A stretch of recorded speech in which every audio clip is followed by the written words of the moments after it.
Hello welcome back to our channel. ഇന്നത്തെ നമ്മുടെ recipe നല്ല അടിപൊളിയായിട്ടുള്ള ഒരു ചിക്കൻ സ്റ്റൂ ആണ് കേട്ടോ. പാലപ്പത്തിൻ്റെയും ചപ്പാത്തിയുടെയും ഇടിയപ്പത്തിൻ്റെയൊക്കെ കൂടെ കൂട്ടാൻ പറ്റിയ നല്ല അടിപൊളിയായിട്ടുള്ള ഒരു ചിക്കൻ സ്റ്റൂ ആണ് കേട്ടോ. അപ്പോൾ നമുക്ക് എങ്ങനെയാണ് നല്ല രുചികരമായിട്ട് ചിക്കൻ സ്റ്റൂ തയ്യാറാക്കുന്നത് നോക്കിയാലോ. അതിനായിട്ട് ആദ്യം തന്നെ എല്ലോട് കൂടിയ ചിക്കൻ പീസസ് ആണ് ഞാൻ എടുത്തിട്ടുള്ളത്.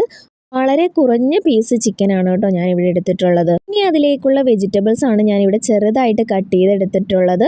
ഒരു സവാള എടുത്തിട്ടുണ്ട്, ഒരു ക്യാരറ്റ് എടുത്തിട്ടുണ്ട്, ഒരു പൊട്ടറ്റോ എടുത്തിട്ടുണ്ട്, പിന്നെ ഒരു ചെറിയ കഷ്ണം തക്കാളി എടുത്തിട്ടുണ്ട്, പിന്നെ 2 പച്ചമുളകും കൂടി ചെറുതായിട്ട് കട്ട് ചെയ്തെടുത്തിട്ടുണ്ട് കേട്ടോ. ഈ സ്റ്റൂ തയ്യാറാക്കാനായിട്ട് ഞാനിവിടെ മൺചട്ടിയിലാണ് എടുക്കുന്നത്. നിങ്ങൾക്ക് ഏത് പാത്രം വേണമെങ്കിലും എടുക്കാവുന്നതാണ് കേട്ടോ. അങ്ങനെ ഞാൻ ദേ ചട്ടി വെച്ച് കൊടുക്കുന്നുണ്ട്. അത് നന്നായിട്ടൊന്ന് ചൂടായി വരുമ്പോഴേക്കും വെളിച്ചെണ്ണ ചേർത്ത് കൊടുക്കുന്നുണ്ട്. പിന്നീട് അതിലേക്ക് ഒരു ഏലയ്ക്ക, ചെറിയ കഷ്ണം പട്ട, 2 ഗ്രാമ്പു, അത്രയും മാത്രം ഒന്ന് ആഡ് ചെയ്തിട്ട് നന്നായിട്ടൊന്ന് മിക്സ് ചെയ്തെടുക്കുന്നുണ്ട് കേട്ടോ. അപ്പോൾ ഒരുപാടൊന്നും ആഡ് ചെയ്യേണ്ട, നമ്മൾ വളരെ കുറച്ച് മാത്രമേ ആഡ് ചെയ്യുന്നുള്ളൂ. ചെറിയ പീസ് കറുവപ്പട്ടയൊക്കെ ആഡ് ചെയ്തിട്ടുള്ളൂ കേട്ടോ. ഇനി അതിലേക്ക് നമ്മൾ ആദ്യം തന്നെ ക്യാരറ്റ് ഇട്ട് കൊടുക്കുന്നുണ്ട്. അത് ജസ്റ്റ് ഒന്ന് വഴറ്റി കൊടുക്കുന്നുണ്ട് കേട്ടോ. ക്യാരറ്റ് ഒന്ന് നന്നായി തന്നെ ഒന്ന് വഴറ്റിയ ശേഷം നമ്മൾ അതിലേക്ക് പൊട്ടറ്റോയും പിന്നെ പച്ചമുളകും അരിഞ്ഞു വെച്ചിരിക്കുന്നതും ആഡ് ചെയ്ത് കൊടുക്കുന്നുണ്ട്. എന്നിട്ട് വീണ്ടും ഒന്നുകൂടി ഒന്ന് മിക്സ് ചെയ്ത് കൊടുക്കുന്നുണ്ട് കേട്ടോ. ഇതൊക്കെ നമ്മൾ എണ്ണയിലിട്ട് തന്നെയാണ് ആദ്യം ഒന്ന് വാട്ടി കൊടുക്കുന്നത് കേട്ടോ. ഇനി അതിലേക്ക് തക്കാളിയും സവാളയും കൂടെ ആഡ് ചെയ്ത് കൊടുക്കുന്നുണ്ട്. ഇനി അതെല്ലാം കൂടി നന്നായിട്ട് എണ്ണയിലിട്ടൊന്ന് വഴറ്റി കൊടുക്കുന്നുണ്ട്. അതിന് മുമ്പ് തന്നെ ഞാൻ ആവശ്യത്തിനുള്ള ഉപ്പും കൂടി ഇട്ട് കൊടുത്തിട്ടാണ് നല്ലതായി ഒന്ന് മിക്സ് ചെയ്ത് കൊടുക്കുന്നത് കേട്ടോ.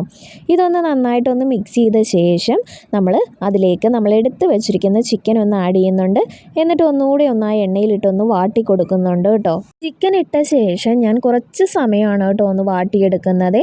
ഇനി അതിലേക്ക് കുറച്ച് കറിവേപ്പിലയും കൂടി അതിന് മുകളിലൊന്ന് തൂക്കി കൊടുക്കുന്നുണ്ട് കേട്ടോ. ഒരു ഫ്ലേവറിന് വേണ്ടി മാത്രമാണ് കേട്ടോ നമ്മളിപ്പോൾ ആ ഒരു കറിവേപ്പില ആഡ് ചെയ്ത് കൊടുക്കുന്നത്. ഇനി ഈ ചിക്കനും വെജിറ്റബിൾസും ഒക്കെ നന്നായിട്ടൊന്ന് വെന്ത് കിട്ടാനായിട്ട് നമ്മളിവിടെ തേങ്ങാപ്പാലാണ് കേട്ടോ ആഡ് ചെയ്ത് കൊടുക്കുന്നത്. ഒരു മുറി തേങ്ങയുടെ 1/4 പാല് മാറ്റി വെച്ച ശേഷം 2/2 പാലാണ് നമ്മളിതിലേക്ക് ആദ്യം തന്നെ ആഡ് ചെയ്ത് കൊടുത്ത് ചിക്കനും വെജിറ്റബിൾസും നന്നായി തന്നെ ഒന്ന് വേവിച്ചെടുക്കുന്നുണ്ട് കേട്ടോ. പൊട്ടറ്റോ ഒക്കെ നന്നായിട്ട് വെന്തുടഞ്ഞ് വരുന്നത് വരെ നമ്മൾ വേവിച്ചെടുക്കുന്നുണ്ട്. ഇനി അതിലേക്ക് ആവശ്യത്തിനുള്ള ഉപ്പും കൂടി ആഡ് ചെയ്ത് കൊടുക്കുന്നുണ്ട്. ഇനി ഇത് മൂടി വെച്ച് നമ്മുടെ ചിക്കനും വെജിറ്റബിൾസും ഒക്കെ വേകുന്നതിനായിട്ട് നമ്മൾ മാറ്റി വെക്കുന്നുണ്ട്. ഇപ്പോൾ ദേ നമ്മുടെ സ്റ്റൂ ഒക്കെ നല്ല തേങ്ങാപ്പാലിൽ കിടന്ന് നന്നായിട്ട് സെറ്റായിട്ട് വരുന്നുണ്ട്. ഈ ഒരു സമയത്ത് നമ്മുടെ ചിക്കനും വെജിറ്റബിൾസും ഒക്കെ നന്നായി ഒന്ന് വെന്ത് വന്നിട്ടുണ്ട് കേട്ടോ.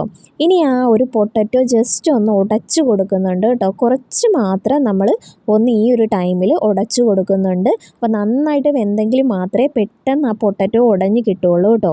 നമ്മുടെ കറി നന്നായിട്ടൊന്ന് കുറുകി വരാൻ വേണ്ടിയാണ് നമ്മൾ ഈ ഒരു പൊട്ടറ്റോ അങ്ങ് ഉടച്ചു കൊടുക്കുന്നത് കേട്ടോ. അപ്പോൾ കുറച്ച് മാത്രം നമ്മൾ ഉടച്ചു കൊടുക്കുന്നുണ്ട്. അങ്ങനെ നമ്മുടെ കറി നല്ല കുറുകിയ ഒരു കൺസിസ്റ്റൻസിയിൽ കിട്ടും കേട്ടോ. ഇതുവരെ എൻ്റെ ചാനൽ സബ്സ്ക്രൈബ് ചെയ്യാതെ വീഡിയോ കാണുന്നവരുണ്ടെങ്കിൽ സബ്സ്ക്രൈബ് ചെയ്യാനും കൂടി ആ ഒരു ബെൽ ബട്ടൺ അമർത്താനും മറക്കല്ലേ. അങ്ങനെ നമ്മുടെ സ്റ്റൂ ഒക്കെ ഇവിടെ നന്നായിട്ട് കുറുകി വന്നിട്ടുണ്ട്.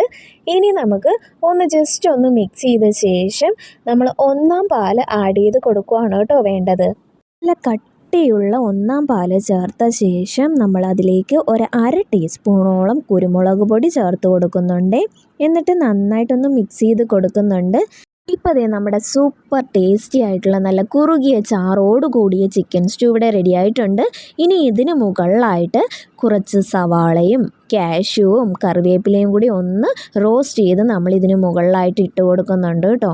അങ്ങനെ നമ്മൾ സവാള ഒന്ന് ഫ്രൈ ചെയ്തതും കാഷ്യൂനട്ടും കറിവേപ്പിലയും കൂടി ഒന്ന് മുകളിൽ തൂക്കി കൊടുത്തു കഴിഞ്ഞപ്പോൾ നമ്മുടെ ചിക്കൻ സ്റ്റൂ കാണാനായിട്ട് എന്ത് ഭംഗിയാന്ന് നോക്കിയേ. ഭംഗി മാത്രമല്ല കേട്ടോ, നല്ല ടേസ്റ്റാണ്. അപ്പോൾ പാലപ്പത്തിൻ്റെയും ചപ്പാത്തിയുടെയും ഒക്കെ കൂടെ കഴിക്കാൻ പറ്റിയ നല്ല അടിപൊളിയായിട്ടുള്ള ഒരു കറിയാണ്. അപ്പോൾ എല്ലാവരും ഇത് വീട്ടിലൊന്ന് ട്രൈ ചെയ്ത് നോക്കി അഭിപ്രായം കമൻറ്റ് ബോക്സിൽ അറിയിക്കാൻ മറക്കല്ലേ. ഈ ഒരു സിമ്പിൾ റെസിപ്പി നിങ്ങൾക്ക് ഇഷ്ടമായെന്ന് കരുതുന്നു. ഇഷ്ടമായെങ്കിൽ ലൈക്ക് ചെയ്യാനും ഷെയർ ചെയ്യാനും ഇതുപോലെയുള്ള നല്ല നല്ല റെസിപ്പീസിനായി എൻ്റെ ചാനലിൽ നിന്ന് സബ്സ്ക്രൈബ് ചെയ്ത് സപ്പോർട്ട് ചെയ്യാനും മറക്കല്ലേ. Thank you for watching. By.